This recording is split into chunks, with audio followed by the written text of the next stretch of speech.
ಒಟ್ಟಿಗೆ ಒಂದೇ ಥರ ಇದೆ. ಇದರಲ್ಲಿ ಚೇಂಜಸ್ ಯಾಕಂದರೆ ಈಗ ನನ್ನ ಜೊತೆಗೆ ಹುಟ್ಟಿ ಬೆಳೆದಂಥ ಹುಡುಗರೇ ಈಗ ಸುಮಾರು ಜನ ಹುಡುಗರನ್ನ ಕರೆಸಿ ಇವತ್ತು ಆ್ಯಕ್ಚುಲಿ ನೆನ್ನೆ ನೈಟ್ ನಾವು ಒಂದು ಮೀಟಿಂಗ್ ಮಾಡಿದ್ವಿ. ಈ ಥರ ಅಂದ್ಕೊಂಡಿದ್ದೀವಪ್ಪ, ಈ ಥರ ಮಾಡಬೇಕು, ನಿಮಗೋಸ್ಕರ ಮಾಡ್ತಿದ್ದೀವಿ. ನಮ್ಮ ಒಂದು ಯಾಕಂದರೆ ಚಿಕ್ಕ ವಯಸ್ಸಿನಿಂದ ಈಗ ನಾವು ನಮ್ಮ ಮನೆಯಲ್ಲೇ ಇದ್ದೀವಿ, ಅವ್ರು ಅವ್ರ ಮನೆಯಲ್ಲಿದ್ದಾರೆ.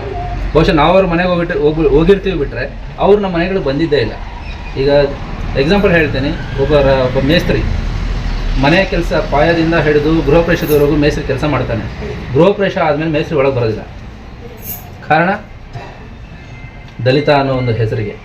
ಎಂಥ ಮೌಢ್ಯದಲ್ಲಿ ಇದೀವಲ್ಲ ನಾವು, ಈ ಮೌಢ್ಯವನ್ನು ನಾವು ಹೊಡಿಬೇಕು, ಈ ಮೌಢ್ಯವನ್ನು ಹೋಗಿಸ್ಬೇಕು. ಎಲ್ಲ ಈಗ ಅಂಬೇಡ್ಕರ್ ವಿಚಾರಗಳು ಅಷ್ಟೇ. ಇನ್ನೊಂದು ಹೇಳಬೇಕು ಏನಂತಂದರೆ, ಬಹುಶಃ ನಾನು ಎಲ್ಲೋ ಒಂದು ಜರ್ನಿಯಲ್ಲಿ ಕೇಳ್ಪಡ್ತಿದ್ದೆ, ಯಾರೋ ಕಿಡಿಗೇಡಿಗಳು ಮಾಡ್ತಕ್ಕಂಥ ಒಂದು ಸಣ್ಣ ತಪ್ಪುಗಳಿಂದ ಅಂಬೇಡ್ಕರ್ ಅಂತಕ್ಕಂಥ ಒಂದು ಮಹಾನ್ ವ್ಯಕ್ತಿ ಬಯಸ್ಕೊಳ್ತಾ ಇದ್ದಾರೆ. ಅರೆ ಯಾಕೆ ಬಯಸ್ಕೋಬೇಕು? ಏನು ವಿಷಯಕ್ಕೆ ಬಯಸ್ಕೋಬೇಕು?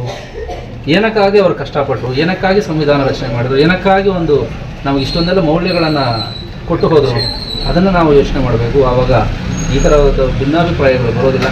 ಸೊ ನಾನು ಹೇಳೋದು ಅಷ್ಟೇ, ಎಲ್ಲ ಕಮ್ಯುನಿಟಿಗಳಿಗೂ ಅಷ್ಟೇ, ಮನುಷ್ಯನನ್ನಾಗಿ ಸ್ವೀಕರಿಸಿ ಆವಾಗ 100% ಸಮಾಜದ ಬದಲಾವಣೆ ಆಗುತ್ತೆ.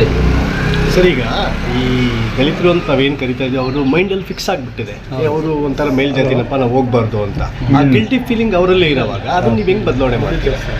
100 ನೀವೇ ಗಮನಿಸಿದ್ರಲ್ಲ, ವೇದಿಕೆ ಕಾರ್ಯಕ್ರಮದಲ್ಲಿ ಇದ್ದಂತಹ ಜನ ಬನ್ನಿ ಮನೆ ಒಳಗೆ ಊಟ ಮಾಡೋಣ ಅನ್ನೋದಕ್ಕೆ ಅವರ ಮನೆಗಳಿಗೆ ಓಡೋಗ್ಬಿಡಿದೆ. ಮತ್ತೆ ಅವ್ರು ಕರ್ಕೊಂಡು ಬಂದಿದ್ದು ಅಷ್ಟರ ಮಟ್ಟಿಗೆ ಅವರ ಒಂದು DNA ಸೇರ್ಕೊಂಡ್ಬಿಟ್ಟಿರೋದು. ಇದನ್ನು ಹೋಗಿಸ್ಬೇಕು ಅಂತಂದರೆ ಬದಲಾವಣೆ ಬರಬೇಕು. ಬದಲಾವಣೆ ಹೇಗೆ ಬರಬೇಕು ಅಂತಂದರೆ ಎಜುಕೇಷನ್ ಅಂತ ನಾನು ಹೇಳೋಕ್ಕೆ ಇಷ್ಟಪಡ್ತೀನಿ. ವಿದ್ಯಾವಂತರಾದರೆ ಮಾತ್ರ ವಿದ್ಯೆಗೆ ಇರ್ತಕ್ಕಂಥ ಪವರು 100% ಎಲ್ಲರನ್ನ ಒಂದು ಕಡೆ ಕೊಂಡೊಯ್ತದೆ. ಅದು ನನ್ನ ಬಲವಾದ ಅಂತ ಒಂದು ನಿರ್ಧಾರ. ಸೊ ವಿಚಾರ ಇದಿಷ್ಟೇ, ವಿದ್ಯೆ ಕಲಿಯಬೇಕು, ಮಕ್ಕಳಿಗೆ ಆದಷ್ಟು ವಿದ್ಯಾಭ್ಯಾಸ ಕೊಡಿಸ್ಬೇಕು. ಅವರನ್ನು ವಿದ್ಯಾವಂತರಾಗಿ ಮಾಡಿದ್ರೆ 100% ಸಮಾಜ ಅಂತಕ್ಕಂಥ ಸರಿ ಇರುತ್ತೆ. ರಾಜಕೀಯವಾಗಿ ಎಲ್ಲ ರೀತಿಯೂ ಕೂಡ ಒಳ್ಳೆಯ ಅಧಿಕಾರಿಗಳು ಯಾರ್ಯಾರು ಎಲಿಜಿಬಲ್ ಕ್ಯಾಂಡಿಡೇಟ್ಸು ನಾವು ಎಲಿಜಿಬಲ್ ಪ್ಲೇಸ್ಗಳಿಗೆ ತಗೊಂಡು ಹೋಗಿ ಇಡ್ಬೋದು. ಇಷ್ಟೇ ವಿಷಯ.